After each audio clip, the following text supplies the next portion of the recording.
Pada usia 56 tahun, tatkala ramai selebriti perlahan-lahan mengundur diri dari sorotan, nama Nurhaniza Idris masih berkilauan, bukan sekadar sebagai Ratu Irama Malaysia, tetapi juga sebagai simbol kekayaan, keanggunan, dan keberanian seorang wanita yang menyeimbangkan kemasyhuran dengan warisan budaya. Di sebalik tabir karirnya yang penuh warna, tersimpan satu sisi kehidupan yang hanya disingkap oleh segelintir. Dunia eksklusif Nurhaniza yang mewah, bergaya, dan penuh selera tinggi. Namun segalanya tidak berlaku secara tiba-tiba dan tidak pula terbit dari sekadar populariti. Ia adalah kisah tentang bagaimana seorang wanita menjadikan seni tradisi sebagai empayar moden, lengkap dengan koleksi fashion eksotik, hartanah bernilai jutaan, kereta mewah, dan acara sosial bertaraf antarabangsa. Segalanya bermula dengan satu malam bersejarah, Majlis Gala Warisan Melayu Sedunia yang berlangsung di sebuah hotel 7 bintang di Dubai. Nurhaniza hadir bukan sebagai tetamu biasa, tetapi sebagai iconic honoree, diberi penghormatan atas usahanya mengangkat seni dan budaya Melayu ke peringkat global. Gaun songket khasnya yang ditempah dari tukang tenun di Raja Terengganu, digubah oleh pereka antarabangsa dari Milan, menjadi bahan bualan media antarabangsa. Kilauan permata delima Myanmar menghiasi rantai lehernya yang bernilai lebih 450.000 ringgit Malaysia, pemberian eksklusif dari seorang kerabat Arab sebagai penghargaan terhadap sumbangan seninya. Majlis itu menjadi titik permulaan peralihan hidupnya daripada artis dihormati kepada selebriti elit yang menakluk pentas antarabangsa bukan hanya melalui suara tetapi gaya hidup. Saban minggu, Nurhaniza terbang ke pelbagai destinasi, menghadiri forum budaya di Paris, menjadi juri kehormat di festival musik etnik di Seoul, dan kadangkala hanya untuk menikmati makan malam pribadi bersama kenalan bangsawan di Ritz-Carlton, Tokyo.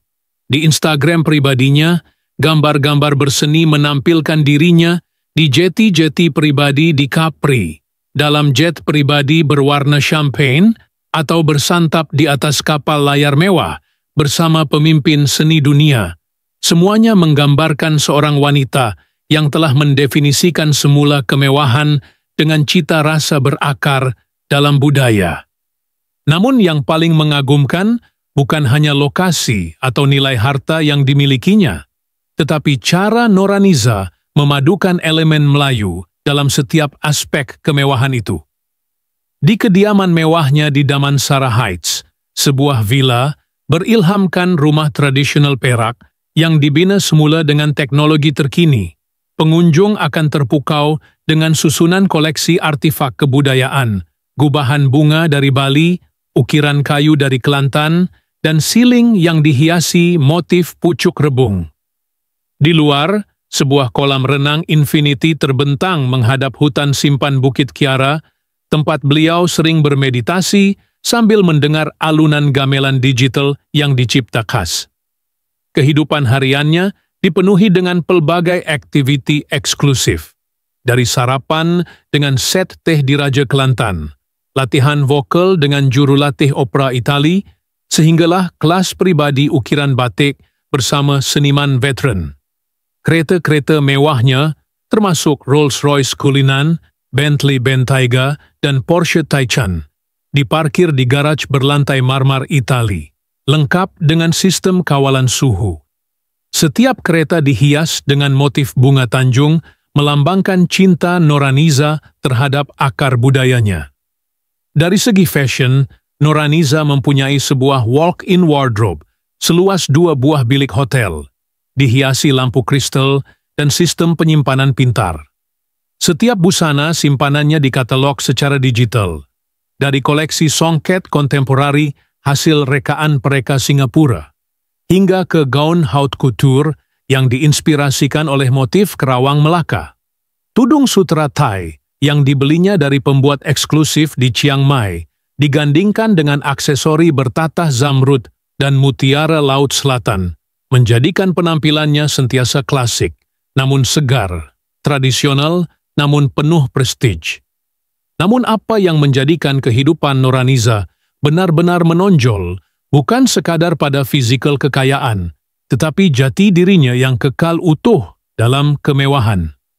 Dalam setiap undangan, sama ada ke Vienna atau Marrakesh, beliau tidak pernah gagal menyelitkan elemen Melayu, sama ada dalam persembahan, pakaian, atau percakapan. Malah beliau sering menegaskan bahawa kejayaan dan gaya hidup yang dikecapinya adalah kerana akar budaya yang tidak pernah goyah. Satu lagi sorotan dalam kehidupan mewahnya ialah program eksklusif Warisan and Wanita Dunia, sebuah inisiatif yang diasaskan Noraniza untuk melatih wanita muda dari pelbagai negara, memanfaatkan warisan budaya mereka sebagai asas ekonomi dan gaya hidup. Program ini dibiayai sepenuhnya oleh yayasan pribadinya yang mempunyai dana berjuta ringgit dan telah mengangkat lebih 200 wanita dari komuniti luar bandar menjadi ikon budaya moden. Seminar mewahnya diadakan di pusat-pusat eksklusif, termasuk Chateau de Versailles dan Aman Tokyo, di mana peserta dibimbing tentang kepimpinan, seni halus dan kewangan elit. Lensa-lensa media antarabangsa mula menjadikan Noraniza sebagai wajah global icon, seseorang yang berjaya menakluki pentas antarabangsa dengan kekuatan identiti tempatan. Majalah seperti Tatler Asia, Harper's Bazaar Malaysia, dan Vogue Italia menobatkan beliau sebagai antara wanita paling berpengaruh dalam seni budaya dan gaya hidup berakar. Saban hari, kehidupannya terus berputar dalam sfera mewah yang mengasyikkan, dari jamuan petang bersama Ratu Thailand hingga ke penggambaran dokumentari khas bersama National Geographic di Bali.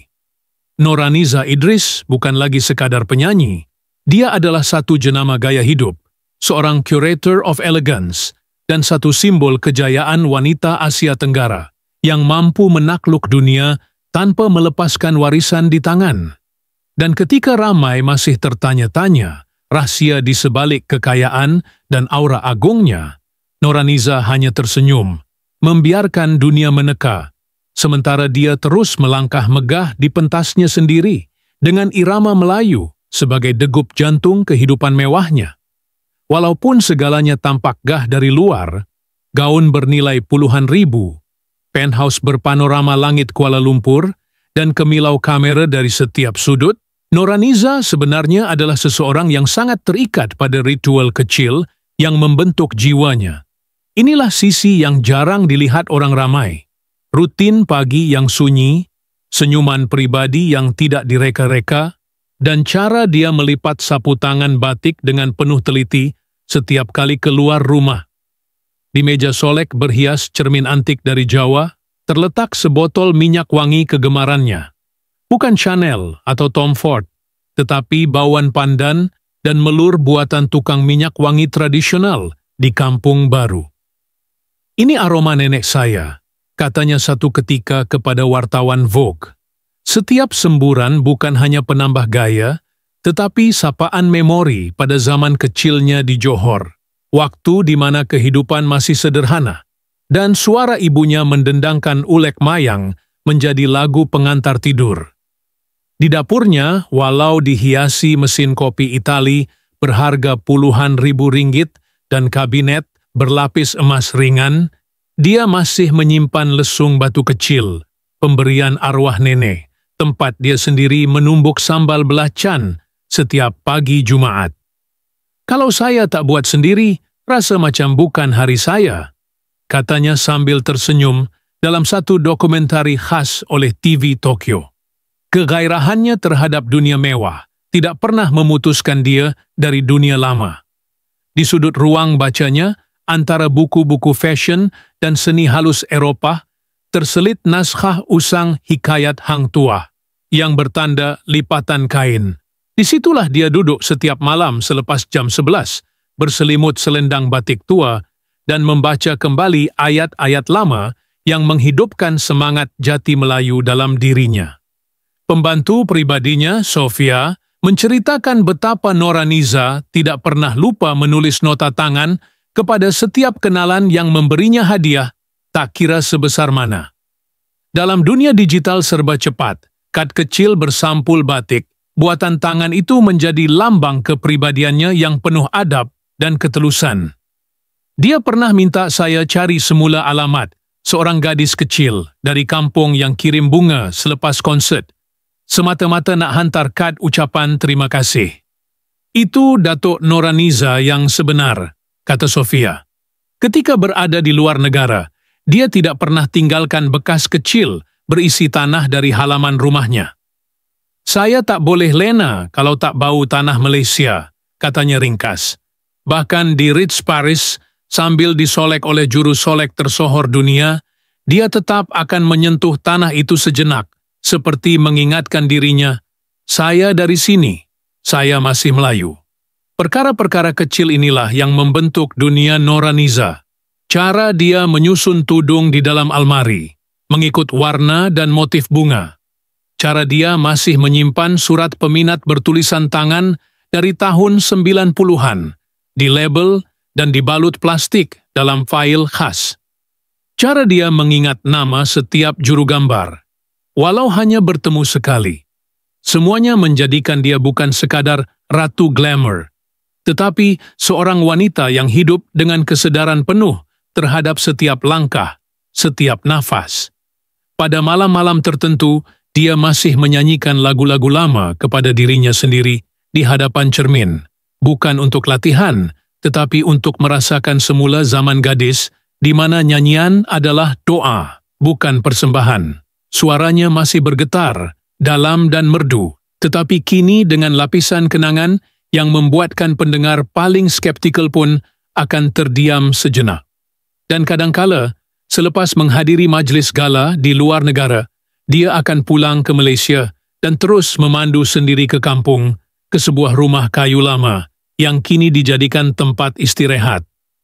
Di sana, dia akan tidur tanpa alat pendingin hawa, tanpa permaidani mahal, hanya tilam nipis dan bau hutan yang meresap ke dalam kulit. Disitulah dia mengingati kembali setiap susah payah yang membawanya ke tempatnya sekarang. Dalam dunia yang penuh penjenamaan, pencitraan dan penampilan palsu, Noraniza Idris tetap hadir sebagai seseorang yang benar-benar hidup. Setiap langkahnya adalah koreografi sejarah. Setiap pakaian bukan sekadar gaya, tetapi naratif. Dan setiap harta yang dimilikinya bukan lambang kemewahan semata, tetapi sambungan dari akar yang tidak pernah dia cabut. Dan dengan itu, pembaca bukan sekadar melihat seorang artis di layar, tetapi merasakan seolah-olah mereka sendiri sedang berjalan di lorong hidup Noraniza, duduk di sisinya, mencium harum melur yang sama, dan menyusuri kehidupan mewah yang bukan hanya kaya dengan harta, tetapi penuh makna dan jiwa. Namun dalam segala keanggunan dan kebiasaan yang tersusun rapi itu, ada sesuatu yang tidak pernah disebut oleh Noraniza, tidak kepada pembantunya, tidak kepada wartawan, bahkan tidak kepada orang terdekat dalam industri. Ia bukan rahasia yang besar, setidaknya belum, tetapi cukup untuk membuat sesiapa yang memerhati akan mula bertanya. Misalnya, bilik terkunci di aras bawah banglo Damansara Heights miliknya. Tiada siapa yang pernah dibenarkan masuk ke dalamnya, termasuk kontraktor ketika proses pengubahsuaian. Yang itu tak perlu sentuh, katanya ringkas ketika ditanya. Sofia hanya tahu, setiap kali Noraniza kembali dari luar negara, dia akan masuk ke bilik itu, dan keluar sejam kemudian, dengan mata sedikit merah, namun wajah tetap tenang. Apa yang disimpan di situ? Bilik itu, mengikut plan asal rumah, sepatutnya menjadi ruang tamu kecil. Namun kini, pintunya diganti dengan kayu jati tua dari Bali. Kuncinya bukan kunci elektronik canggih, tetapi kunci besi ukiran lama, yang digantung dengan benang songket hitam. Pernah sekali Sofia menyelinap untuk coba mendekati pintu, tetapi deruan bau kemenyan dan suara seakan bisikan lembut membuat dia cepat-cepat berpaling. Kehidupan Noraniza bukan hanya tentang jam tangan bertatah berlian dan kereta mewah buatan khas dari Jerman, ada unsur yang lebih dalam, lebih pribadi, dan lebih tidak dapat dijelaskan. Seperti koleksi lukisan-lukisan tua di ruang tamunya yang tidak pernah diberitahu siapa pelukisnya. Beberapa pelawat mengatakan mata pada potret itu seolah mengikuti mereka, dan seorang tetamu dari Jakarta pernah berkata sambil berbisik, "Ini bukan sekadar seni, ini penjaga." Lebih membingungkan lagi, Noraniza mempunyai kalender pribadi yang tidak sama dengan jadwal rasmi yang diberi kepada pengurus dan publisis.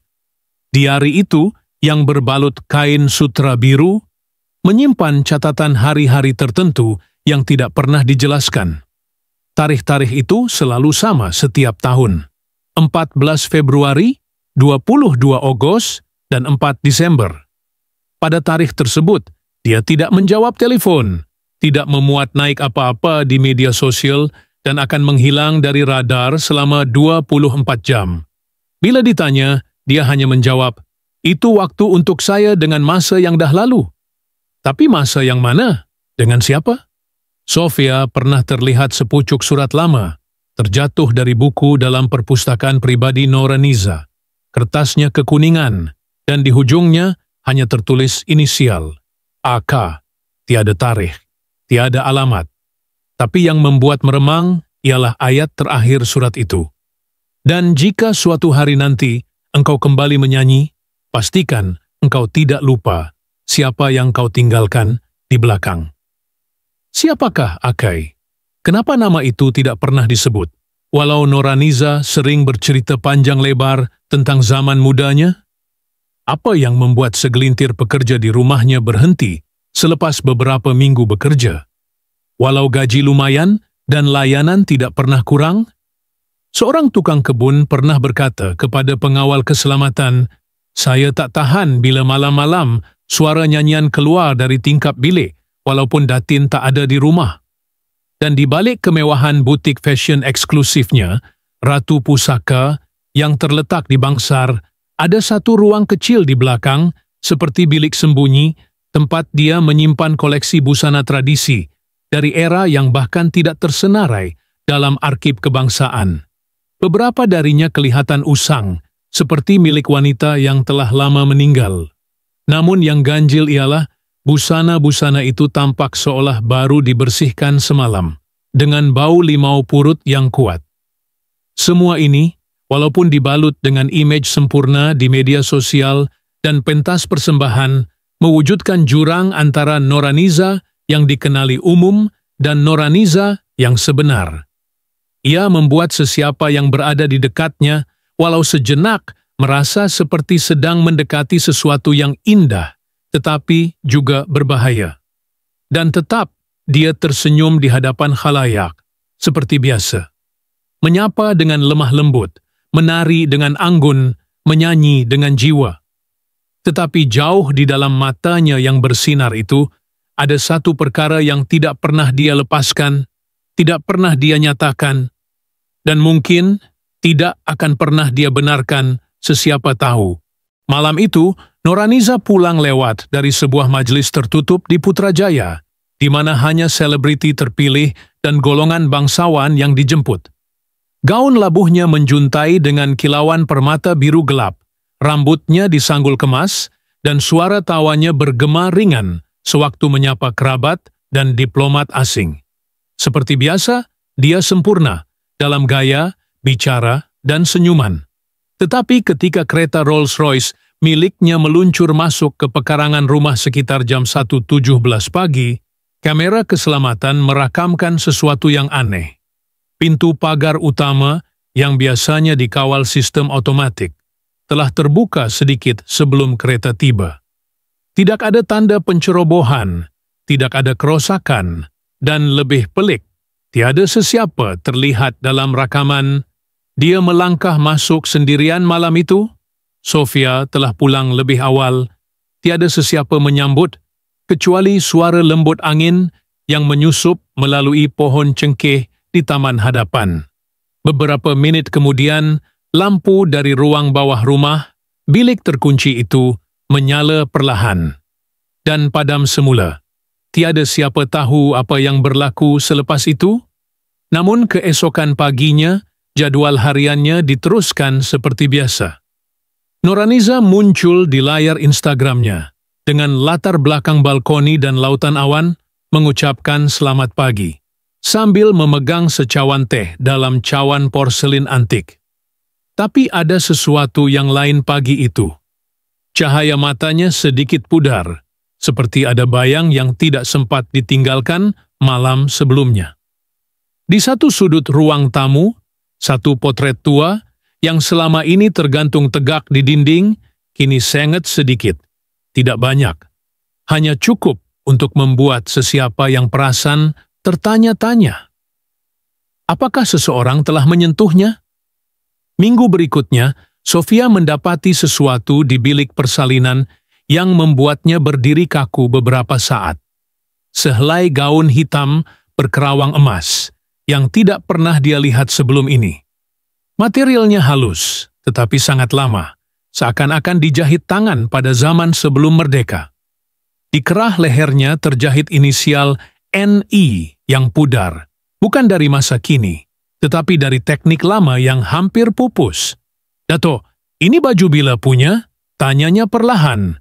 Noraniza hanya menoleh, tersenyum samar, dan menjawab, "Kadang-kadang, benda yang paling lama bukan untuk dipakai, tapi untuk diingat."